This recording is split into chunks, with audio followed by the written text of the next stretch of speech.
Aanolee akkuma manguddoon keenya warri seenaa beekan dubbatanitti lafa hammeenyaa olii ilmaan Oromoo irratti dalagame.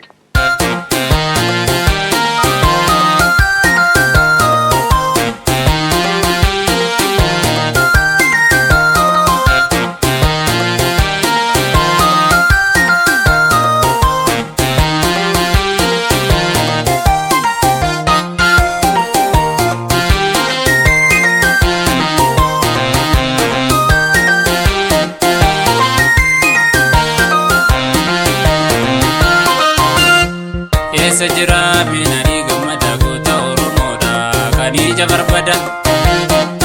Sejira binari gamada goota Oromoodha ilma abbaa gada.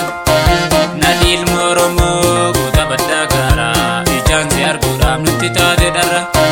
Sabni koo si yaadee si yaafatanani asiin jira jedhi awwaan dhumee ati.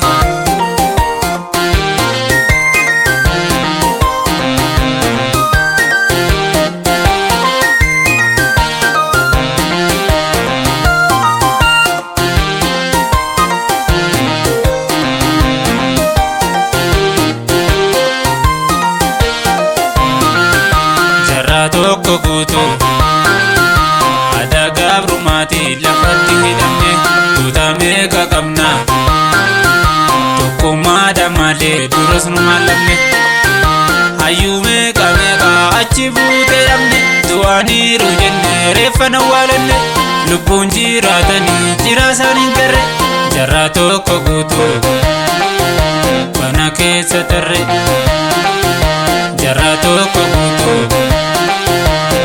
keessa tarre. Saba koo lammii koo goonni akkamitti bada sooqii barbaadii nu galchina dhiiga mada. Saba koo lammii koo goonni akkamitti bada sooqii barbaadii nu galchina dhiiga mada. Sooqii barbaadii nu galchina dhiiga mada. Sooqii barbaadii nu galchina dhiiga mada.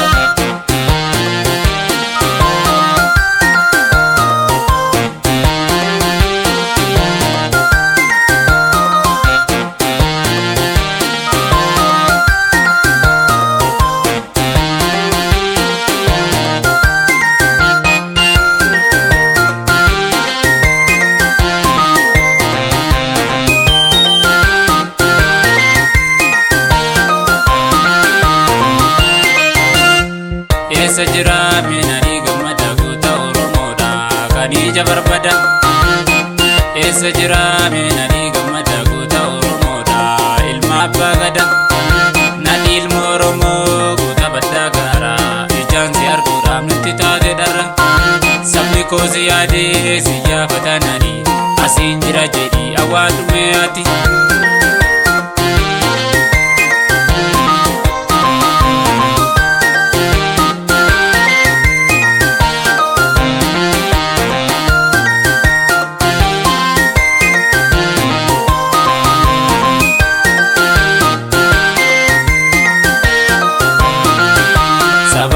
Falmate kookame lammiisaaf ifatti dubbate kanaaf awwaalame achi buutee dhabne garaan nu hubate kaahaa barbaannu lammii koo hadara jiruudhaan awwaalte jarri nyaattu gara gootan banne dhabne mimaltuu nu mala gootan banne dhabne mimaltuu nu mala.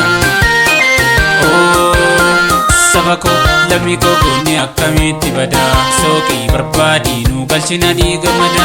Saba koo lammii koo goonni akkamitti bada sooqii barbaadii nu galchina dhiiga mada.